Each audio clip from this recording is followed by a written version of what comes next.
interested in the findings of agriculture and its practices in areas like these in Pinal, Barrackpore, Moruga. With the decline in emphasis on the oil industry in Trinidad, there's increased need for emphasis in agriculture.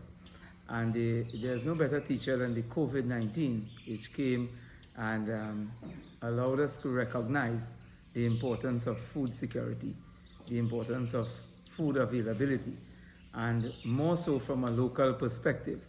We would have always been comforted by the fact that there's always an availability of food because our shores were always open to the United States, Dominica, and elsewhere where there's agricultural production.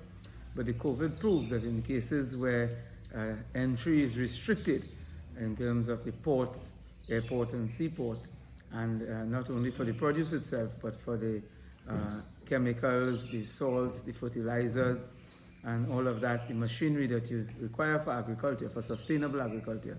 When that is restricted, there's a serious problem.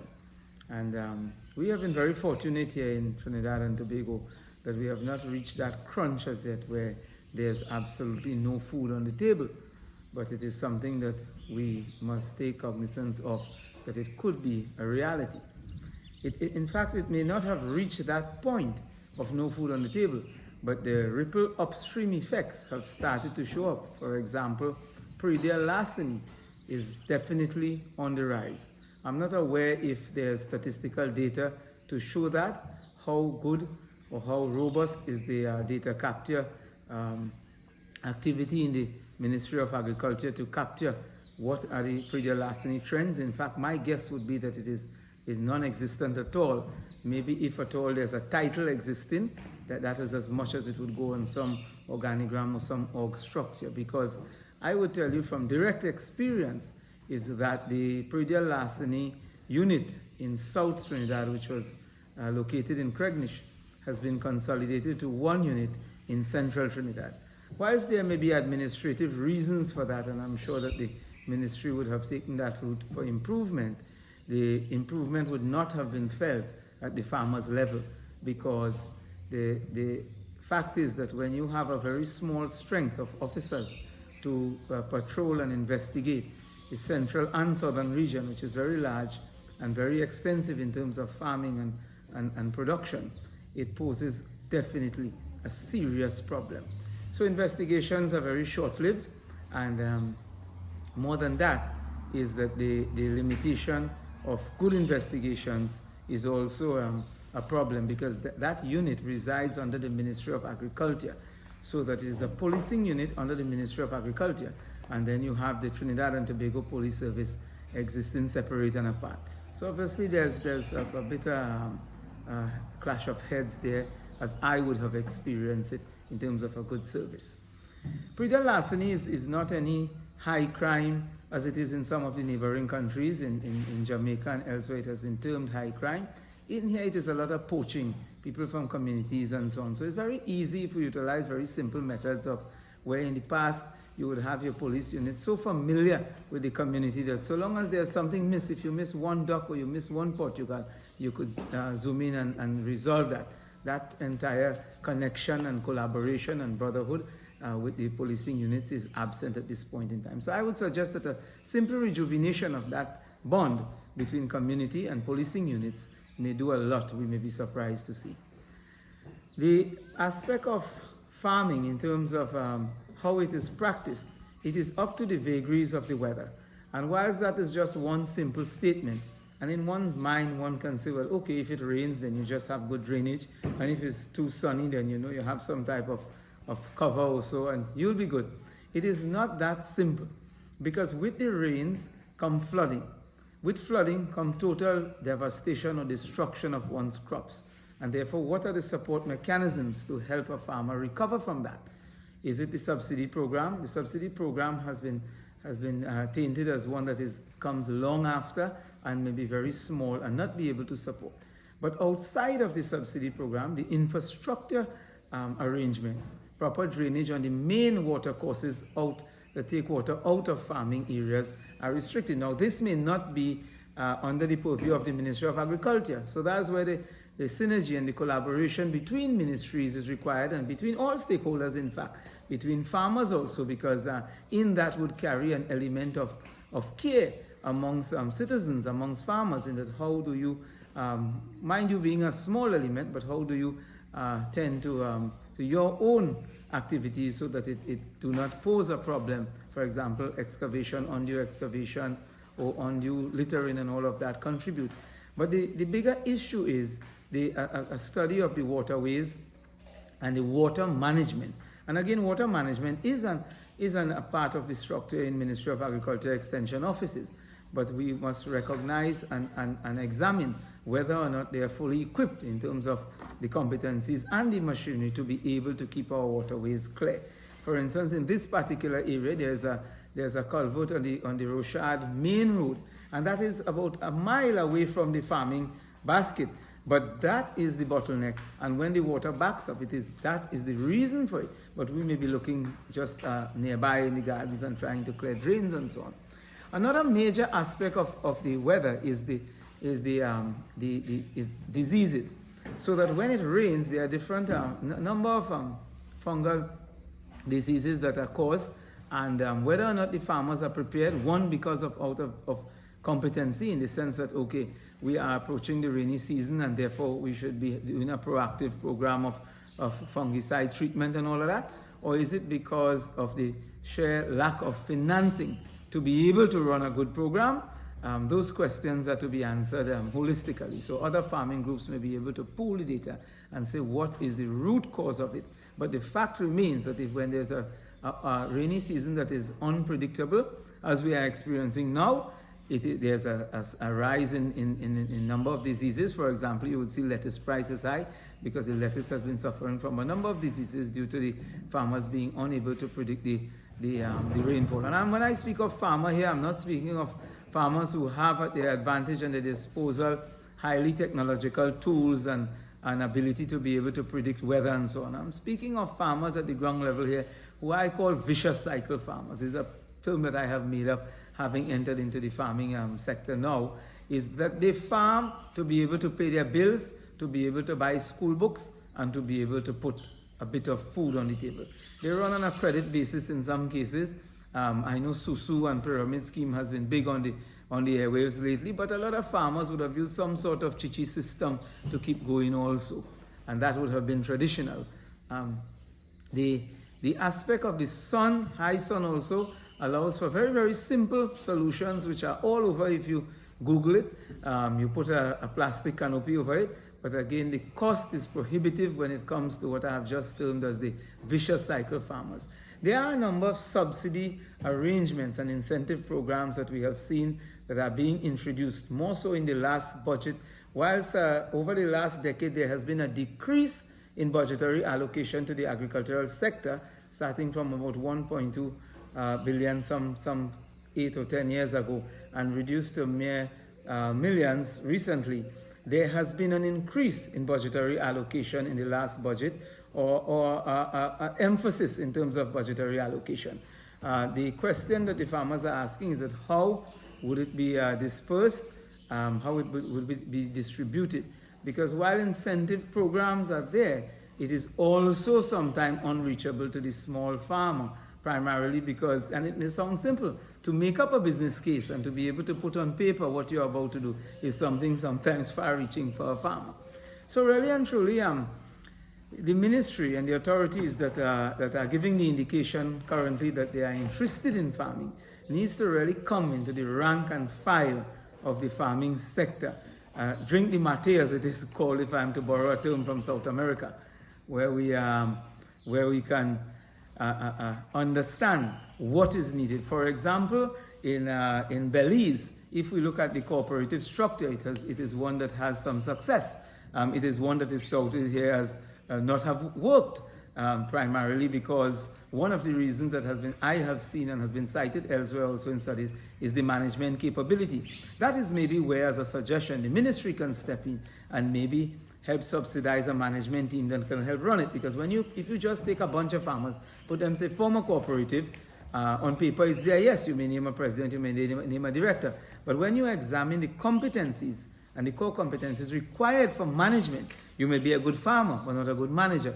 You may be a good farmer, not a good marketing person to go out there and understand marketing channels and disposal channels, regional, locally, internationally. And that is the competencies that are required when we say form a cooperative. We don't just say form a cooperative. Cooperative struggle, form, and then it struggles more than ever to remain in existence. In fact, that points me to a point in terms of the agro-processing facilities that seem to be being constructed also. So kudos to that. Money is spent on agro-processing. We must examine again whether or not it is reaching those that need to be touched, and not only touched in the sense of a beneficiary. Okay, so some group or some persons benefit in a monetary manner from it. I am saying also that they can be good contributors, but if they are not in the direct stream of it, because there's an agro-processing facility that has been built in Bish, there's one that has been built in Moruga recently, and it will require some wherewithal to get it going, because it is constructed with the utilities, it is constructed with the infrastructure to house machinery, to house processors, but the know-how and the financing to be able to put that in train requires a consolidation of minds and pockets, and that is where the help is needed. So we would be happy here definitely to utilize the agro-processing facility in Moruga. We are at the Barrackpore catchment here. We're very close to Moruga, culturally, gardening-wise, everything. We are almost one. We operate as one seamless people. People from Moruga do trade here. We do trade in Moruga. A lot of buying of the bananas and the plantains and the dashin and so on from the Moruga area, and a lot of purchasing from here in terms of equipment and fertilizers and so on. So there's a very good synergy between Moruga and Barrackpore. So I would like to see that the minister takes his lead to bring that together in a real way, where we can operate one of those facilities and do a product that would make it world standard. And we are capable of that. The Moruga in itself has so many things. The Moruga scorpion, the hill rice, the chocolate, all of that. Barrackpore itself here has a large capability of producing rice. Rice was a main crop here. Sugarcane was a main crop. In fact, the information that I have is that the rice experiment, and I must call it that, prior to that it was no experiment. We were producing rice here by the tons for the Calcium Field Mill. The experiment is after it was stopped, after the grading was introduced again. Grading was introduced in a high-handed, rash, rapid manner, and farmers were not getting the Sika 1 seeds out of Guyana, which were the prime seeds, to be able to plant their lands, and therefore it remained abandoned and the industry fell. But if it is that support is given, and one can be able to resuscitate these industries, definitely there's hope. And I was about to say that the sugarcane industry, we have a growing demand for sugarcane juice. It is now hailed as a health product, and people are utilizing it. We again have need for sugar, for molasses. If you look at some of the health tips that you see floating around, you would see molasses is encouraged. A lot of animals here use molasses. So definitely in terms of demand, it is there. Maybe there were good reasons it was shut down. I'm not getting into that at this point in time. If you say agriculture, everyone come do agriculture. You would not find everyone gravitating to it immediately. And that is part and parcel of the development that is required. That is part and parcel of the encouragement that you work from the extension offices forward. You work from the gardens towards the extension officers. You create that collaboration and synergy that would cause a likeness and a resurgence in an enthusiasm for agriculture. In terms of one of our major setbacks, of which may not be very pronounced because people do it what they have, is seed. Our seed germplasms and our seed germ centers, I am not aware of what exists to be able to support farmers because of the advent of the internet now and the global village in terms of being able to source products and so on through Amazon and Alibaba and all of that. People are buying seeds out of Australia, India, and those places where you get good lettuce seeds, good cabbage seeds and all of that, seeds out of America. But the fact remains that in terms of a core support to farmers, we need to have a significant improvement in terms of our stock of seeds to the farmers. There used to be at one point in time the Mafa farms which provided plants for those who are in the citrus and mango area. And of recent, because of the disease that would have been prevalent, I think it's greening or something like that is the name, that has been shut down. My understanding is, the knowledge I have at this point, information is that it has been restarted. I can't say. But again, it's always a fight. It's always a struggle, an uphill battle. If you want to get 1,000 orange plants, it could never happen. It could never happen unless you maybe go to the private shops. So maybe the private shops seem to be doing good at propagation. So the arrangements should be made with the private shops, and it's outsourced from a government perspective, and then it's available to all and sundry. Machinery and use of plowing and basin plowing and rotavating services are very expensive. A wheel tractor. So if you say, everybody would pass here and say, Gowtam, you should have a wheel tractor. You're doing all of this gardening. A wheel tractor and its attachments is near to 400,000. So mind you, even with the best of rosy subsidy, where do you get 400,000 to start with to get a wheel tractor? There needs to be some type of innovation that can help with those things. The marketing channels are very one that require examination very, very closely. There's a huge opportunity in terms of international markets, the United Kingdom and United States of America, Canada. Why are our products not flowing freely? Why are there just a few who, mind you, I give you credit, a few exporters, because I was once an exporter, who would do their own work per se and get out there. I have observed, maybe there's a wind of change, I've observed that NAMDEVCO put out, I think it is for the 11th of November, a Zoom forum on export. Let us hope that it brings that much needed information that is needed and that much needed support. In my time, when I was an exporter, it was the carrier was the problem. Your peppers used to stay on juice in Piaco. Now I am hearing that there's a dedicated carrier. That's the type of thing we need. We need legislation and so on, embassy to embassy, to support payments. You know, I had to go with a big stick, proverbial big stick that is in New York, and chase down my money and all of that. It's an experience that caused me to exit. So if there's a demand, we should be capturing on this. We lost some of our pepper markets to the Dominican Republic and to other places.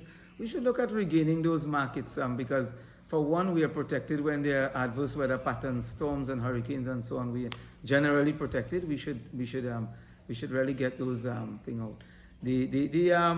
In summary, I would like to say, like everything else maybe in a society, there's always a hidden group, so that farmers are on the ground, and we may hear of farming and mega farms, and it may touch a couple people. But I'm saying to those who are really seeking to improve the sector, there are a number of people in administration, in ministry, in government, inclusive of the minister, and all of them have good plans. Put your boots on, roll up your sleeve, come out into the small farming areas. The small farmers contribute a lot. In fact, it is small farmers who would have held up the table during this recent pandemic, and we are looking to contribute in a very, very major way into the farmers to table drive.